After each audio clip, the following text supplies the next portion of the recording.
Howdy folks, welcome back. Today we're just playing around here on the old 600 Junior, and I'm trying to run through the rest of my international here. I know some of you guys are like, where the hell are you finding your international? Well, if you can tell by the price tag here, this might have came from before the times of good times finding components and availability and whatnot. But if you're unaware, they've actually taken the Clays line offline for now. So Hodgdon Clays, Hodgdon International Clays, and Hodgdon Universal Clays are all currently offline, and they've since released their newer High Gun and Perfect Pattern rather, maybe, I think that's what it is. Haven't used either of them.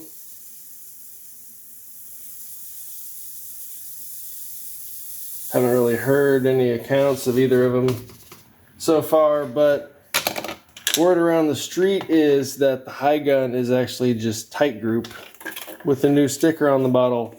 If you look at the data, you compare High Gun to Tight Group with the shot shell reloading data. It's freaking identical, man. So if you're unaware and you have Tight Group on hand, you also have Hodgdon's new High Gun. So that's kind of sneaky, right? It's kind of like them doing Winchester 296 versus Hodgdon H110, or, you know, Winchester 231, and I think it's HP 38.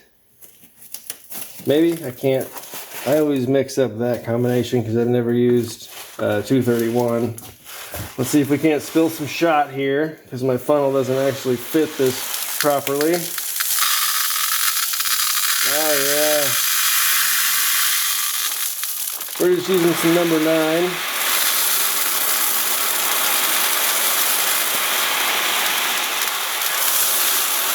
Oh buddy.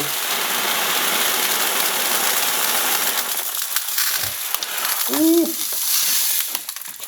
We're losing balls here. Oh shit.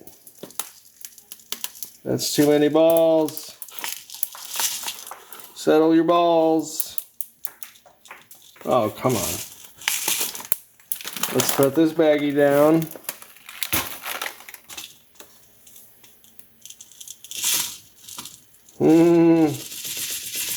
Saved it. Yeah, look at that. Probably can't put this cap back on for a little bit, but that was a little embarrassing. Okay, well, we're top back off.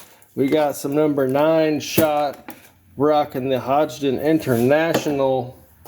We are using the Federal Top Guns. I've got all kinds of these.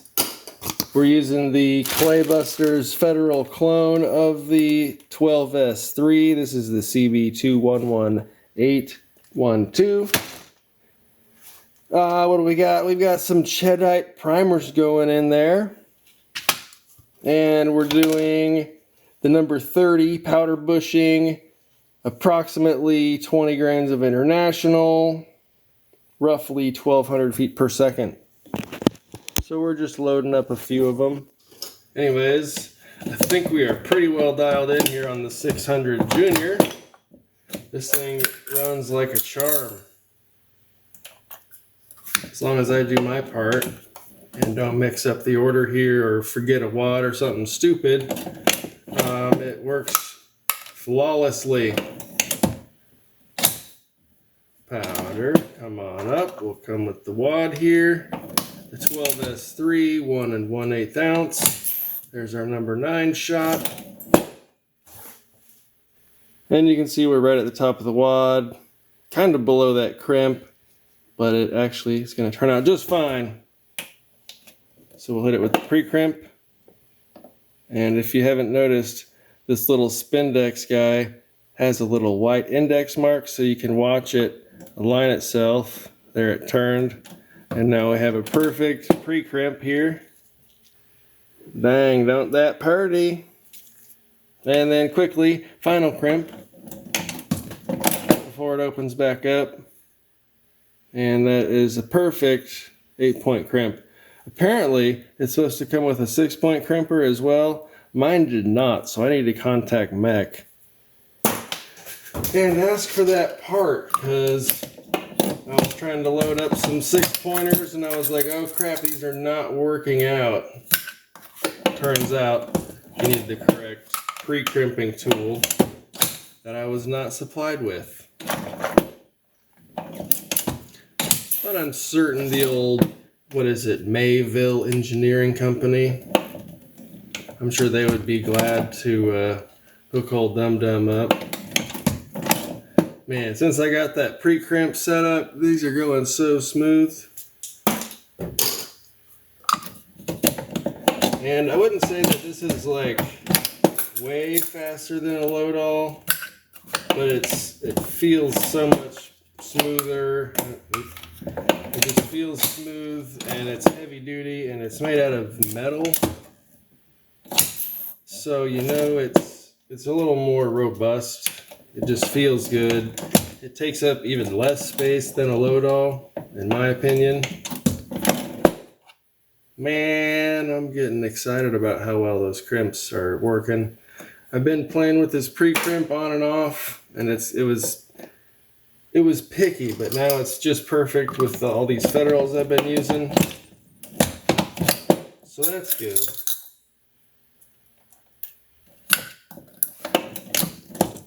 Apparently there's some kind of automatic primer feeding tool. That would certainly speed up the process, but this is not a race at all.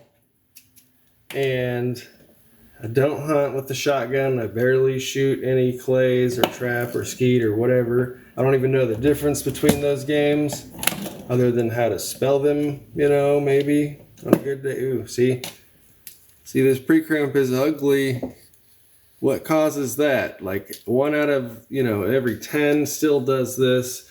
But sometimes if I'm gentle here on the final crimp, it'll work itself out maybe. So if I'm real gentle, maybe it won't be horrible. And yeah, that's pretty horrible still.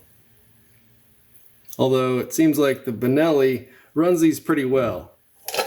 But here's my stack so far. I've got apparently 6 of these really ugly ones. So tell me what went wrong there. You just saw these first 4 or 5 were perfect, and then out of nowhere, that hole was wrinkly and dimpled and is now very ugly, and not one I want to put away or store or have to rely on for anything other than just blasting with the range.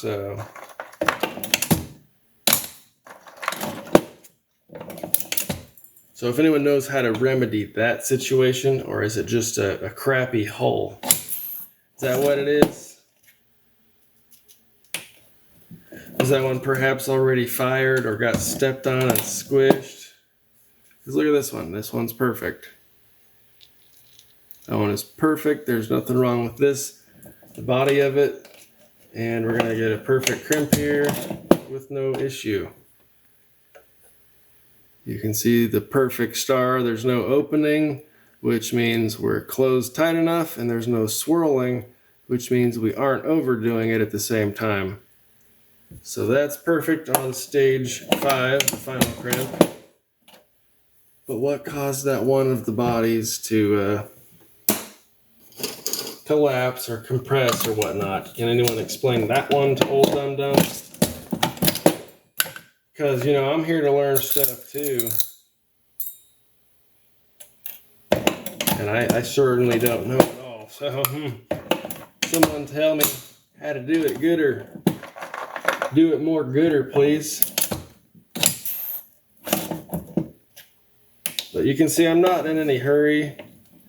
I'm not racing, but you can get a pretty good, consistent pace going. Yeah, buddy. You can get a pretty good, consistent pace going and really knocking them out.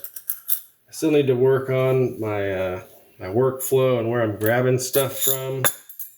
I feel like sometimes I'm crossing my hands over and it gets awkward. Especially right here, like now we'll go for the wad.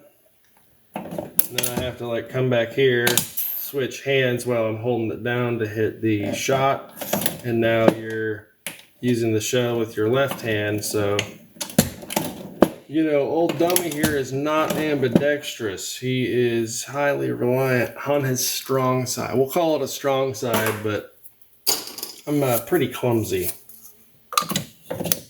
Pretty clumsy, and this one requires you to be somewhat ambidextrous here.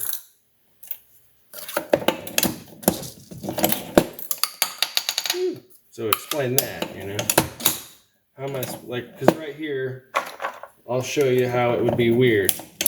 Now I have to reach over and, ooh, weird. Well, that's my powder not moving. That was weird. And by powder, I meant shot. Huh. I was getting kind of caught up on something. Okay, anyways, pretend I'm here. Now I have to reach around. I got to give it the reach around while I'm pulling with my left hand still. Continue to reach around to spill your shot and slide it up. Gosh dang it. And slide it up there. So, yep, I saw that one coming. I saw it coming. The body was a little dented. I mean, this one, I've shot a few like this, and it ran smoothly through the Benelli Supernova. But it's going to go into the ugly pile, and I can just have a fun range day with all of those rejects, we'll call them. And you see a few up here. These were previously, they fed fine, except the brass would not fully chamber. So these somehow didn't get all the way resized. Maybe that's where the size master comes in, and it's actually able to, you know, actually size that brass down if it were blown out. So I guess these three here, yeah, neither of these, none of these, sorry, that one's a dummy. These two did not chamber. You know, they're ugly. They got in to here, but I couldn't send them home to get them to actually fire off and get into battery. So, okay, yeah, we're primed. Got distracted there, make sure, yeah, prime, good here, no powder yet. Powder. Wad. Shot. That was weird how it got bound up last time, but that was perfectly smooth. Now, once again, we'll inspect our hole. It looks perfect. I'll watch the Spindex move. Yep, that worked perfectly. Okay, that body is perfect and a perfect crimp. How does that happen? On those few that it happens on. I'm sure some of you guys are watching me and you're like, man, your technique sucks, brother. You need to learn how to MEC. You need to get better at 600 junioring. This one's kind of sticky. It's got Coke or something from the freaking trash can from the gun club. I guess that's what you get for free stuff, right? Beggars can't be choosers. Or scavengers can't necessarily. Yeah, man, these are just freaking perfect until they're not. I don't know why the ones that aren't. But I feel like I'm pretty well dialed in for the other 90%. The other 90%. Powder. Wad. Shot. Oh yeah. Boom. See, oh, look at it. I watched the Spindex properly align itself, but somehow, this one's probably going to be okay. Let's try. Let's go slow here. You can feel it push down in the center, and then it's about to flatten right there, and lock it in. See, now this one I'll accept this one. It didn't quite, it's not quite as ugly. But I think that one will be just fine. We've got a few primers left here, but I was just bringing you along as I'm learning more and using this MEC 600 Junior. And saw how fun that was. You need to pay attention to your shot, especially because it's freaking $60 a bag. If you guys are curious, you're not going to save any money from the reloading of your game and target loads. However, if you're reloading probably steel or tungsten or bismuth or turkey loads or any kind of magnums or slugs or buckshot, anything but like shot, you know, you're going to be saving money on by reloading. But right now, I could go out to the factory and probably buy a box of this stuff for $8 a pop. And that's probably going to be a penny or two better than I'm loading it for right now. But dang it, I'm learning a skill instead of relying on stupid old Walmart. Oop, don't put your primer in yet. We don't want to. Okay, yeah. Yeah. Self-reliance and stuff is fun. Handouts are for pussies. Did I say that? Sorry. Sorry.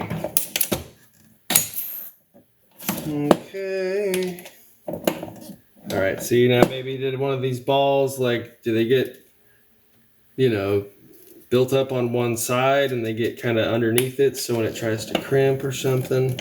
I don't know, I'm just trying to watch, but that one looks perfect. There's a little bit of a line there, but this one will run. Very nice.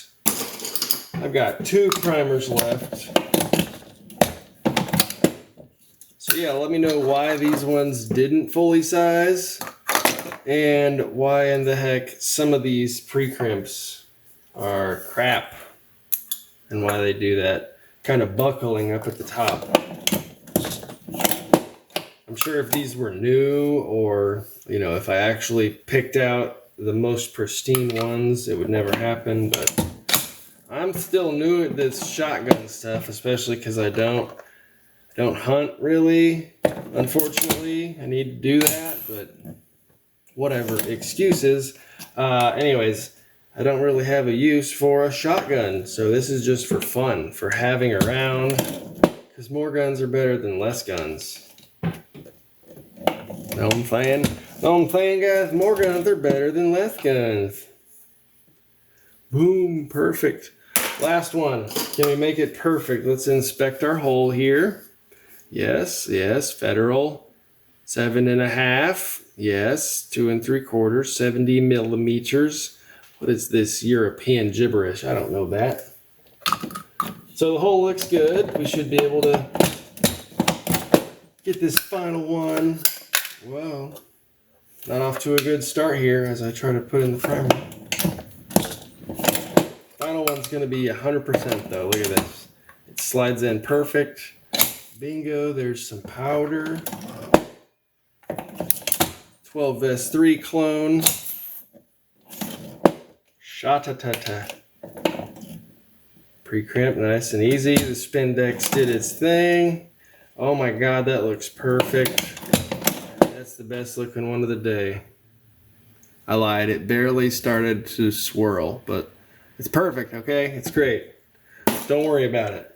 Anyways, thanks for coming along for the ride. I'm just playing around with the 600 Junior, getting used to it. So let me know what I can do more better. Let me know about the workflow and when you switch hands, because this is kind of weird, man. You know what I'm saying? Let me know about this weird buckling on the mouth of the shells. Maybe I just didn't notice that they had some kind of, they got stepped on or something silly, but these are all, you know, potentially once fired from the range. I haven't seen anyone else reloading or really doing any of that with shells. So they're all potentially once fired, but they are also slightly different. Like this one says Top Gun. This one says, it just says Federal 7.5. This one says Federal 3 drams, 1 1/8. So they're all obviously like different SKUs from the factory, but it's pretty much the same hole with different printing on it, right? Maybe? Perhaps they have different lengths. Anyways, that's for a further discussion in the future. Let me know what you guys think. Thanks for hanging out. We'll see you in the next video. Have a good one.